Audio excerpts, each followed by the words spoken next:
Good morning mga kalapatids. So, ayun na nga. Nagkarga nga tayo kagabi sa PPC. So, first lap po ng 6 lap derby po nila sa first lap Antipolo, Rizal. So, yun. Dalawa po yung kinarga natin doon at isa po ang inentrehan po natin. Andun po si Trunks at Mr. Pogi. So, yun mga kalapatids. Na-release po yung ibon natin kaninang 7 eksakto alas 7, kaya yun siguro mga 9:20, 9:30 yung abangan. So yan mga kalapatids, tara samahan nyo ko, let's go. Yan mga kalapatids, welcome back. So ayun na nga, palapit na po ng palapit ang arrival ng mga warriors po natin. So yun, pasensya na, may maingay, may nagbibideo okay kasi sa kabilang bahay dyan po, dyan na banda.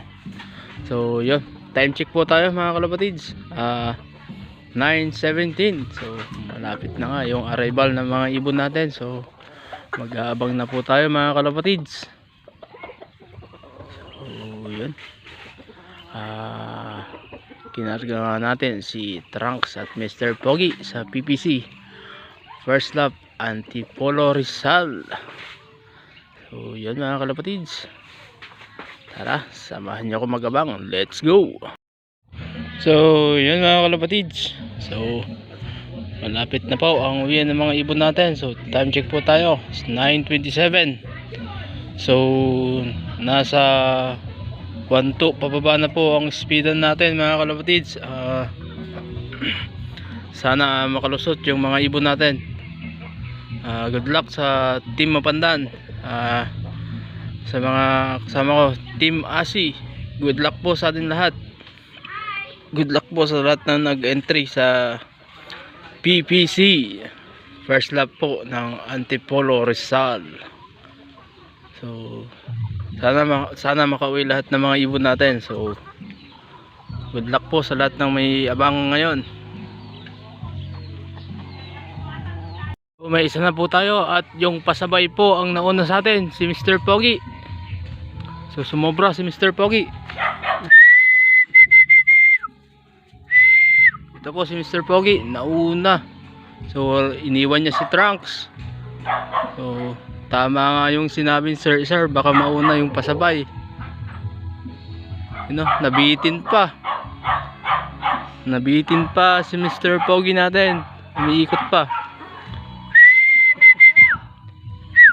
Ayun. So Mr. Pogi, oh boy, andito na rin si Trunks, andito na. Ay mali pasabay, training. Hindi, si Mr. Pogi. Training tan? Oo. So, time check. So, 9:38. Later. Dito na si Trunks po natin, yung hinihintay natin. So, oops. Pasok. So yan mga kalapatids, fresh from Antipolo, Rizal, si Trunks po natin dito na. So yan, si Mr. Pogi rin po, nagputik pa si Mr. Pogi. Yan o, yung paa niyang kanan, tas yung ring niya puro putik, pero mas nauna pa rin siya kay Trunks. So yan, congrats sa mga nag-clock. So yan mga kalapatids, hanggang dito na lang yung video natin. So peace out.